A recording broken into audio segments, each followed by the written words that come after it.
नमस्कार, स्वागत है आपका अजीत अंजुम जी के यूट्यूब चैनल पर। मैं हूं अशोक वानखड़े। सही में कई बार लगता है कि हमारे देश में निर्लज्जता का अमृतकाल चल रहा है। निर्लज्ज इतने कि सदन के पटल पे भी झूठ बोला जाता है और झूठ बोलकर राजनीति की रोटी सेकी जाती है उन लाशों के ऊपर जिसको देखकर पूरा देश नहीं विश्व स्तब्ध है। मैं वायनाड की बात कर रहा हूं।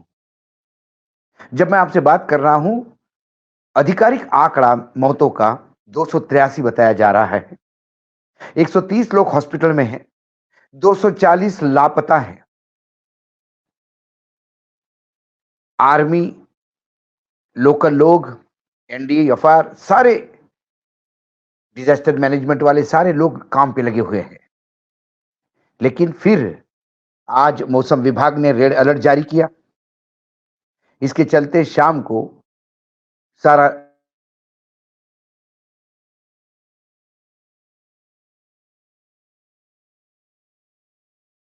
सोमवार की रात करीब करीब अब 4-5 दिन हो गए। सोमवार की रात को 2 से 4 के बीच में लोग सो रहे थे। मुंडुकई, चुरलमाला, अट्टामाला,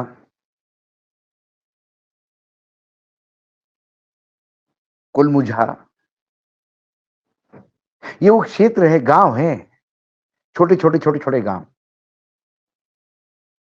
4 बजे बाद 2 से 4 के बीच में जो वहां हुआ, उसके बाद कुछ नहीं बचा। घर नहीं बचे, गाड़ियां नहीं बचा, सड़कें नहीं बची, खेत नहीं बचे, खलियान नहीं बचे, ना जानवर बचे ना इंसान बचे। बस मलबा ही मलबा। और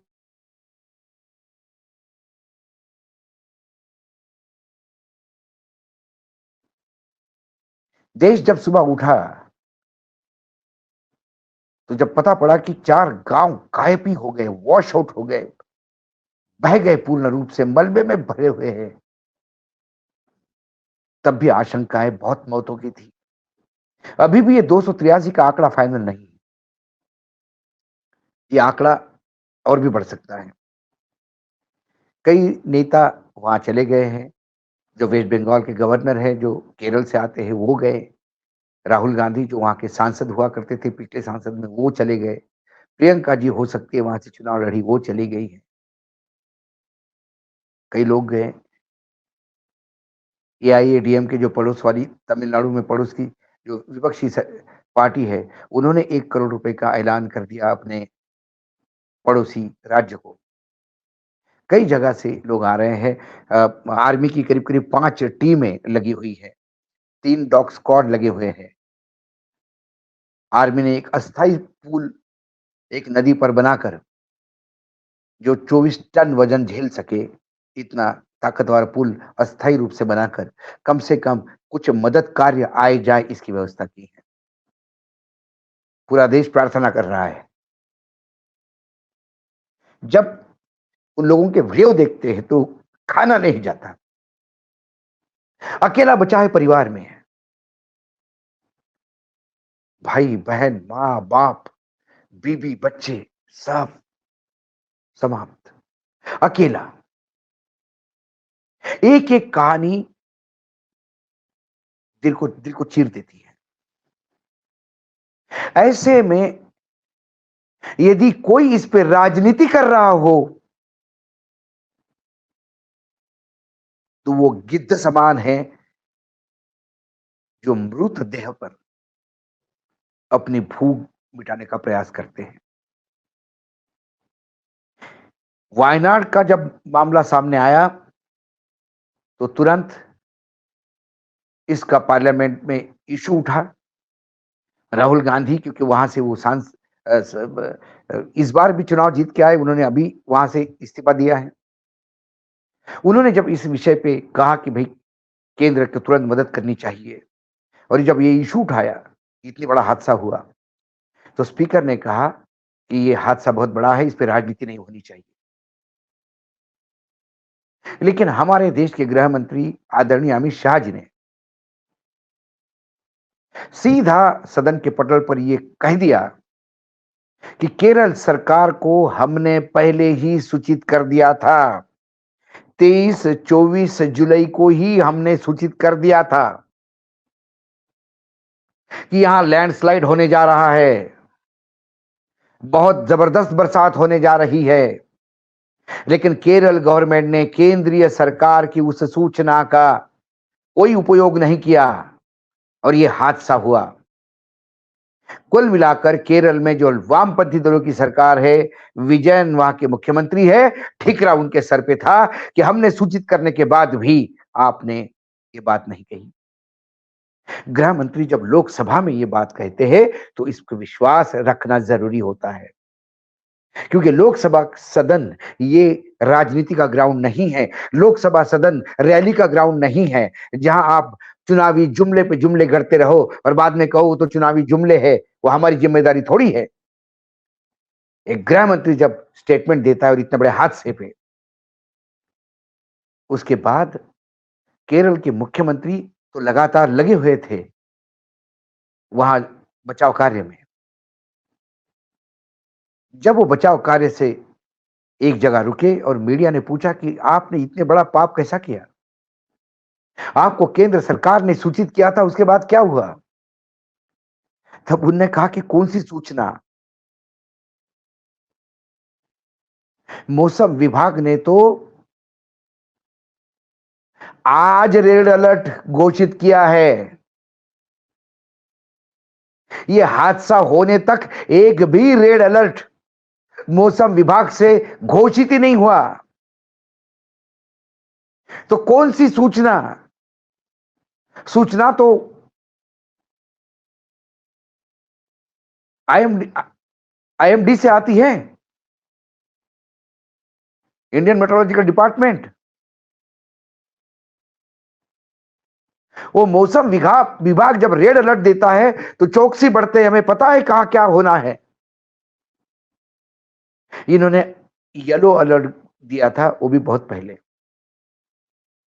आज फिर रेड अलर्ट दिया है, जिसके चलते शाम को विड्रॉ हुआ है सारा काम, क्योंकि फिर यदि ऊपर से पहाड़ी नीचे गिरेगी तो फिर ये बचाव कार्य करने वाले भी बह जाएंगे। तो क्या विजयन झूठ बोल रहे थे? रेड अलर्ट घोषित होता है तो पूरे देश को पता होता है। आज भी रेड अलर्ट घोषित हुआ है।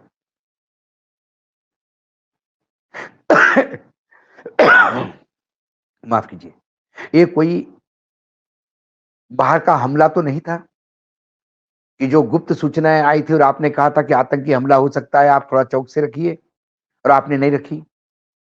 ये तो प्राकृतिक आपदा थी और इसकी भविष्यवाणी मौसम विभाग ही करता है और हमेशा करता आ रहा है। और मौसम विभाग जब भविष्यवाणी करता है तो red alert, yellow alert, alert इस अलर्ट्स में करता है। तो जिस केरल में उन्होंने येलो अलर्ट दिया था, उसे क्या संदेश मान रहे गृह मंत्री? और फिर कौन सा अलर्ट ऐसा दिया था गृह मंत्री कहते हैं 30 और 24 जुलाई को? क्या गृह मंत्री इस देश को बताने का प्रयास करेंगे कि कौन सी ऐसी सूचना थी? क्या वो जग जाहिर करेंगे? या फिर केरल में हुए इन 283 मौतों का जो आज आंकड़ा हमारे सामने है, इसकी जिम्मेदारी लेंगे? वैसे देखा जाए तो जिम्मेदारी सभी की होती है। 5 साल पहले 2019 में ऐसी ही बरसात हुई थी और इसी जगह चुरलमाला, अट्टामाला, नुलपुझा, इसी क्षेत्र में 52 घर तबाह हुए थे, 17 लोग मारे गए थे और 5 आज भी लापता है। केरल का ये उत्तरी पूर्व एरिया है, ये पठार है ऊपर, और वायनाड की जो क्षेत्र है वो 51% स्लाइडिंग एरिया में आता है, जहां पहाड़ गिरने का, पहाड़ धंसने का डर है। और यहां जो बरसात जब बहुत ज्यादा पड़ती है या बहुत भारी बरसात होती है, जब बादल फटते हैं, तो ऊपर की जो पहाड़ी है, जिसको मात्र वहां के पेड़ों ने जकड़ के रखा है, वो लूज सॉइल हो जाती है और पूरे पहाड़ के पहाड़ मलबे के रूप में नीचे आते हैं। ये रिकॉर्ड है उस एरिया का। लेकिन हर बरसात में तो एरिया खाली नहीं किया जा सकता। जब रेड अलर्ट होता है तो एरिया खाली किया जा सकता है। आज भी कलेक्टर ने कई एरिया खाली किया है जब रेड अलर्ट हुआ तो। जो 3,000 से ज्यादा लोग राहत शिविर में शिफ्ट किए गए हैं, तो ये कौन सा राहत शिविर है? ये वो 3,000 लोग हैं जो अभी जहां रेड अलर्ट घोषित हुआ है। क्या ये रेड अलर्ट घोषित हुआ था? और रेड अलर्ट घोषित नहीं हुआ था तो कौन सी सूचनाएं थी? क्या गृह मंत्री वो सूचनाएं देश के सामने रखेंगे? और यदि नहीं रख पाएंगे तो फिर क्या हम माने कि विजयन जो बोल रहे थे उनके पास तो रिकॉर्ड है? विजयन ने कहा कि मैं क्या कहूं, वो सब विभाग ने येलो अलर्ट घोषित किया था और येलो अलर्ट में लैंडस्लाइडिंग नहीं होता। जब